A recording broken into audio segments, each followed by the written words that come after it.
today we're introducing a third kind of notebook. It's called the MacBook Air. It's so thin, it even fits inside one of these envelopes that we've all seen floating around the office. And so let me go ahead and show it to you now.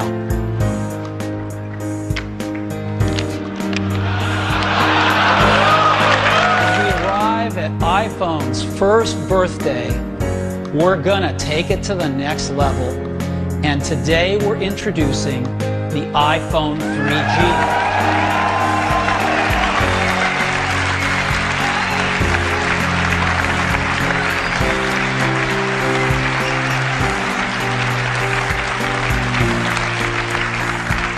We've learned so much with the first iPhone. We've taken everything we've learned and more, and we've created the iPhone 3G. And it's beautiful. This is what it looks like. It's even thinner at the edges. It's really beautiful.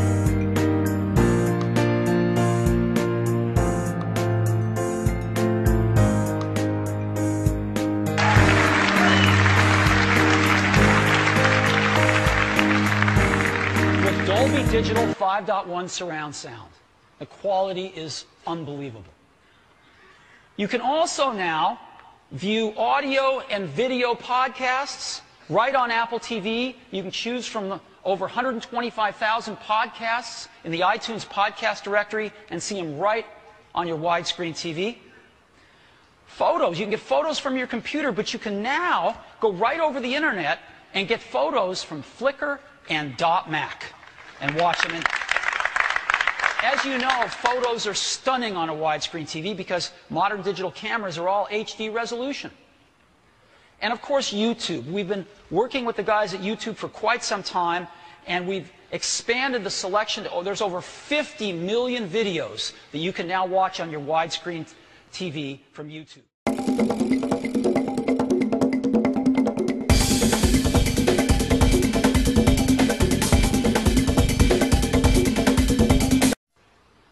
There's something in the air.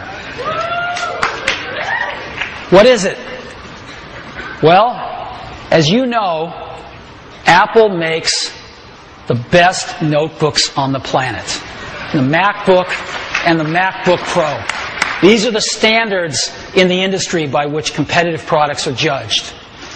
Well, today we're introducing a third kind of notebook.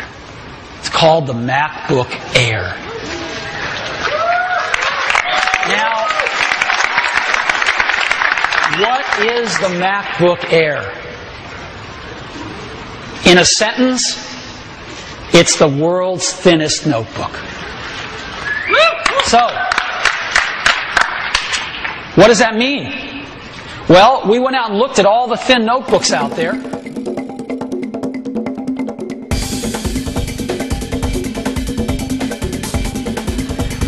It's so thin, it even fits inside one of these envelopes that we've all seen floating around the office. And so let me go ahead and show it to you now.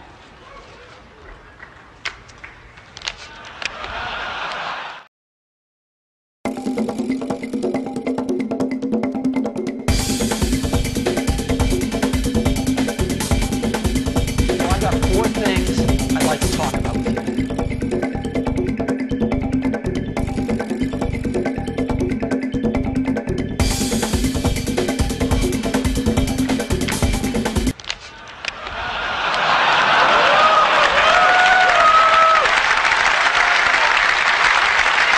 This is it.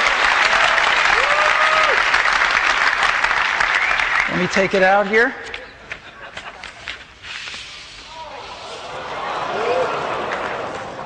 This is the new MacBook Air, and you can get a feel for how thin it is. Yeah, there it is.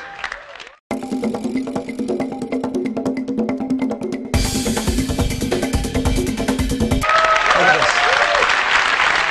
This is what it looks like. Isn't that incredible? It's the world's thinnest notebook. You open it up, It's got a magnetic latch, so there's no hooks or things to catch on your clothing. And it's got a full-size 13.3-inch widescreen display. And the display is gorgeous. It's an LED backlit display. And not only does that save power, and not only does that give a really bright display, but it's instant on the minute you open it. On top of the display is a built-in eyesight camera for video conferencing right out of the box. And you flip it down, there is a full-size keyboard.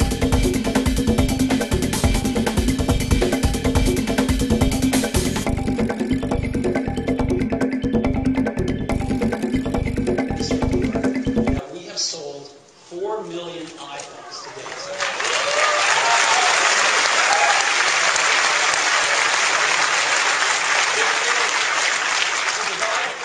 By 200 days, that's 20,000 iPhones every day on average.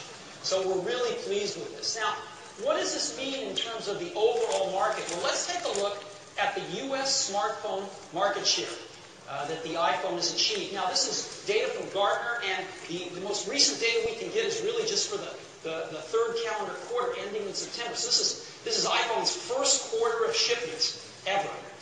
And so the market share in the U.S., RIM had the highest market share with 39%. The only reason I'm standing here today is because somebody, somewhere, stood up when it was risky, stood up when it was hard, stood up when it wasn't popular.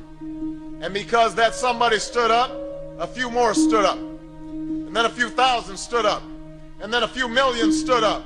And standing up with courage and clear purpose, they somehow managed to change the world. As president, I will end this war in Iraq. We will have our troops home within 16 months. I'll close Guantanamo. I will restore habeas corpus. I will finish the fight against Al-Qaeda. This party, the party of Jefferson and Jackson, of Roosevelt and Kennedy, has always made the biggest difference in the lives of the American people when we led not by polls but by principles, not by calculation but by conviction. When we summoned the entire nation to a common purpose, a higher purpose.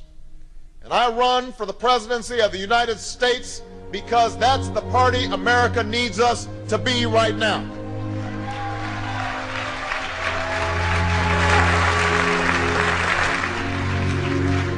A party that doesn't just offer change as a slogan, but real, meaningful change.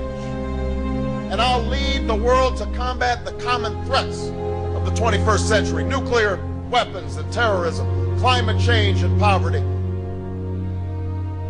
genocide and disease. And I will send once more a message to those yearning faces beyond our shores that says, you matter to us.